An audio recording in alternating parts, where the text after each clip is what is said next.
My husband and I served in the Army and were living on a base in Fort Hood, Texas. From the moment we moved in, my husband and son would claim they were seeing a little girl throughout the house. My son said he would see the little girl walk from his bedroom to the bathroom. This terrified our son to the point where he would make a bed on the couch in the living room and fall asleep while listening to the TV. One night, at around 1 a.m., my husband woke up to use the bathroom. As he was getting out of bed, he saw his Bluetooth earpiece floating by the bedroom door. The blue light illuminated the darkness.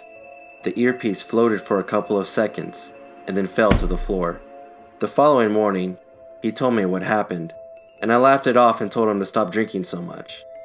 On that same day, we found out that we were being deployed in 8 weeks. Our son wanted to spend that year in Australia with relatives. He eventually stayed in Australia for 3 years to finish his schooling. Before deploying, we would have a lot of get-togethers at our house with our battle buddies, since we knew that there was a possibility of us not returning. During the parties, many of our male friends would claim to see a little girl throughout the house, and how her presence terrified them. My husband was glad that he wasn't the only one that can see her, and told them about his experiences. Since I didn't see her, I just laughed it off again, thinking he was just being a good party host. We finally deployed, and after 10 months of employment, I was badly injured and was sent to Germany for treatment.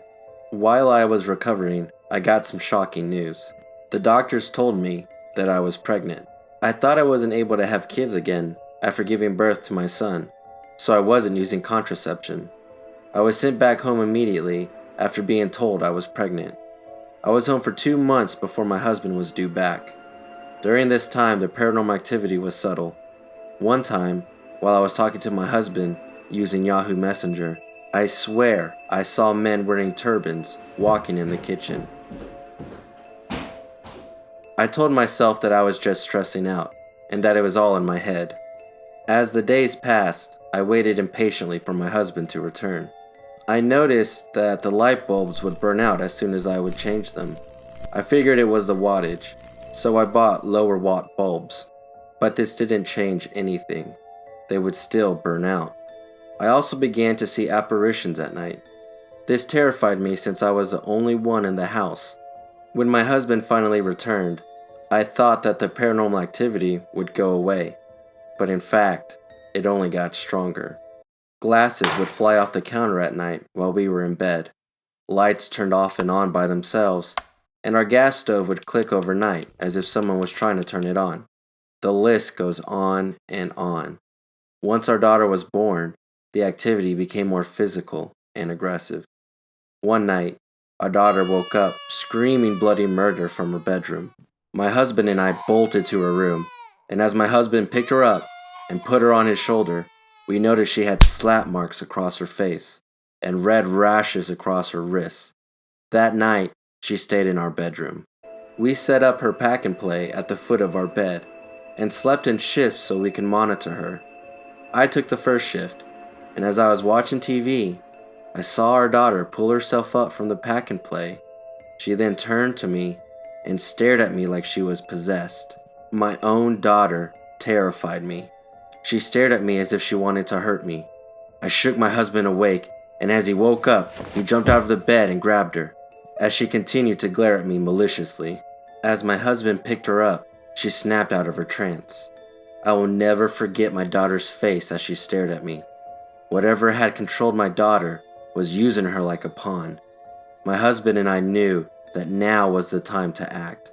We went to Best Buy and bought a voice recorder. We invited my sergeant and his wife over to witness the investigation we were going to do in the house. At around midnight, we heard a little girl singing over our daughter's baby monitor. We speculated that the girl was around 5 due to her voice. This puzzled us since our daughter was the only child in the house, and she was only 10 months old. That's when we started to record an EVP session with our new recorder. After the session, we played back our recordings, and we caught 2 distinguished voices, the voice of a little girl and a demonic voice. When I ask, "Do you go into her room at night? Is that where you live?" the little girl replies, "Yes." And then my husband asks, "Are you here now?" The demonic voice replies, "No, bitch." After replaying the recordings, we were petrified. Everyone could hear the voices on the recordings and felt defeated. This entity was terrorizing our daughter. We didn't know what to do. That's when my sergeant and his wife burned some sage and went throughout the house cleansing every room and living space. After they cleansed the house, we all said a prayer. After the cleansing, a week went by with no activity at all. There was no longer an ominous feeling in the air. The house felt safe again. We figured the cleansing worked, and we moved our daughter back into her room. One morning, we heard our daughter laughing uncontrollably, as if someone was playing with her. So my husband went into her bedroom to see what all the commotion was about. That's when he found her surrounded by every stuffed toy she owned encircling her crib. That's when we decided that it was time to move. During our last load, before we left the house forever, my husband scanned the house to make sure that we didn't leave anything behind. As he was walking out the door, he looked back and saw the little girl peering from my daughter's bedroom. My husband said that the little girl didn't have a face this time. As 7 years passed, my husband and I both retired from the army and moved back to Australia. I come across the recording device we used for the investigation. A friend of mine downloaded a software for me to enhance the audio quality. She put my recordings on the software, and we began to listen to the audio. As we play the recordings, I hear something that I didn't before. My husband asked, "Are you here now?" You can hear a little girl's voice say, "Help me." Then I ask, "Give us a sign." And then the little girl's voice responds, "I'm by the window." I was mortified when I heard this, because I realized at that moment, the little girl wasn't hurting my daughter. It was something else, something evil, and that the little girl was calling out to us for help.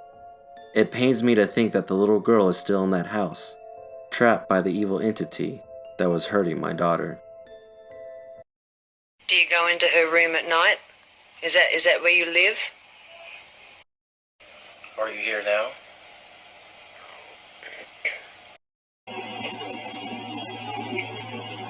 Come on, give us a sign.